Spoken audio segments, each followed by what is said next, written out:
سڵاتان لەبێ و کاتتان باش بەڕێزانم لە نێو سێمین کۆڕبەندی پەروەردەیی کوردستان داین. میوانداری زۆر بەڕێز مامۆستا سەگبانی ئیبراهیم دەکەین. مامۆستا جان زۆر بەخێربێ. زۆر سپاس بەڕێز سپاس. بەڕێز مامۆستا سەگبانی ئیبراهیم بەڕێوەبەری دڵنیایی زۆری سەرپەرشتی پەروەردەیی زاخۆ. ئێمە لە نێو کۆڕبەندەکەدا هەم ناونیشان و هەم گرنگجیدانەکە زیاتر بە زیرەکی دەستکردە. پرسیاری ئەوە دەکەم گرنگی بە دیجیتالکردن لە پرۆسەی فێربووندا چۆن دەبینی؟ والله وەکو یادیار دەستپێکم دوێ دەست خۆشیە وەزارەتە پەروەردە بکەم و جەنابێ وەزیری پەروەردە و گرنگیەکە زیر وی باریدایە پراستێژێک ئەم زۆر پێدوید بینن ji ber ku nûkê em cîhaneka nîda dijîn serdemekê niye serdemê dijitaliye serdemê AI ye zor giring e ev prosa mezaniyan ji ev pêşkeftina mezaniya cîhanê êdî em bikeşin nav polêt xwandinê nav buhindê zarokê me ku zarokê vî serdemiye bişête pirêka serdemê xwe fêrî xwandin û nivîsînê bed fêrî zanînê bibet ne ku em her bimînin serdemekê kevintir da ji ber ku cîhan hatiye guhorîn êdî ew karlêkê gel cîhaneka nît ket û ew cîhana nî jî pêdivî em boyî desteber bikin nav navendê xwandinê da û giringî pê bihête da. Seyda pê waya AI şwênî mamosta bigirêtەwە؟ Temamî em neşin bêjin de şwênê mamosta girt dîtina min belê padê bit piştevan û harîkareka zor baş bo mamostayê çunku cîhanê hemiyê deynit ket destê mamostayê de ku mamosta bişêt van zanyariya hemiye berdest biket û şiyanê xwe bi kar bîn tu bo hindê zarokî baştir fêr biket her wisa dê bit piştevaneka mezin bû semiyana bû dayku baba ku ew ji bişênt mal da bibin mamostayên duê û AI ji pêk ve eger ev hemî pêk ve kom bibin û kevin xizmeta fêrbûnê de ez bawerim zarok dê gelekî başî hête fêrkirin. Seyda diyara pirsî rahênan li pirsa herê girîngekane li nêv proseyê fêrbûnda.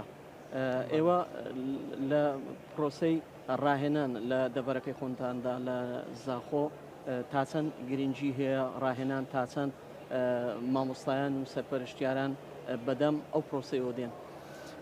طبعا بديتنا زوربيا ماموستايا وماموستاين راهنر وريفبرين قطابخانه وبديتنا ما وكو ريفبريا دنيا جوري سرپرشتي كدن پروسه راهنان هم پروسه که زورا پدویا و زورا گرنگه بو ماموستای مجبر کو ماموستا هر دم پدوی بنی کرنه و آپدیت کرنه الزاخو گرنگیه که زور وی باری تدان و اف پروژه راهنان کوشلای وزارت پرورده و هاتیه بو ماوی 7 ساله زور باشی و زور ام بجم کارگریانه الزاخو تجربه کرن و راهنرت مج بردوام پشتوانی و خول بتهنه کرن بو هنده بشن باشترت ناف ناوندت خواندن رول خواه ببین و کارتکرنه بکن بو هنده پروسا فیربون و فیرکرنت ناف پوله دا گلک باشی پریوه بشد. بله سیدا دەگوترێ لە خەزێنەکانی AI دا سەرچاوەکانی پێڕاگەیشتنی هەواڵ زانیاری ببوورە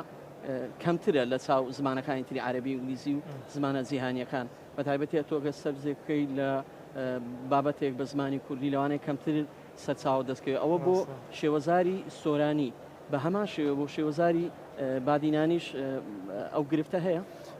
بەڵێ لە بادینیش ئەوە هەیە بەڵام چەند هەندێک ئاپ هەنەت ناف یەت AI و بادینی تێدا هەیە و مامۆستا شێت مەفای ژوار بگرێت بۆ vê çendêjek me zaxo rastî pengaveka gelek baş hevkarît gel zankoya zaxo supasî ve dêbêjim ku bu mavê heyvekê sercem mamostayet me rahêner daxilî xolekê bîn beşdarît xolekê dekirin çend rojek taybet bûn prosa AI ve çend rojek taybet bûn ku çawa ev rahênere dişin mifay AI wergirin bo hindê prosaya rahênan ev şêweyekê baştir werbigirin şwan mamostayên gelek şehrezal zankoza xwe konuke ji amadeyet gelmel Kurbendî mamosta Mesud ku rolekê giringiyê hey meşiya yeprêka vê karlêkê vê peywendiyê mifayekê baş şiyanên zankoyê ji werbigirin bo hindê em bişin rahênerê xwe şiyanê wan baştir lê bikin. Destan xweş be. Xweş te spas dikêm mamosta zor spas ke amade bûyî lê stûdyo Kamran. Serçava berêz. Spas bo êweş bîneranî televîzyonî Perwerdeyî.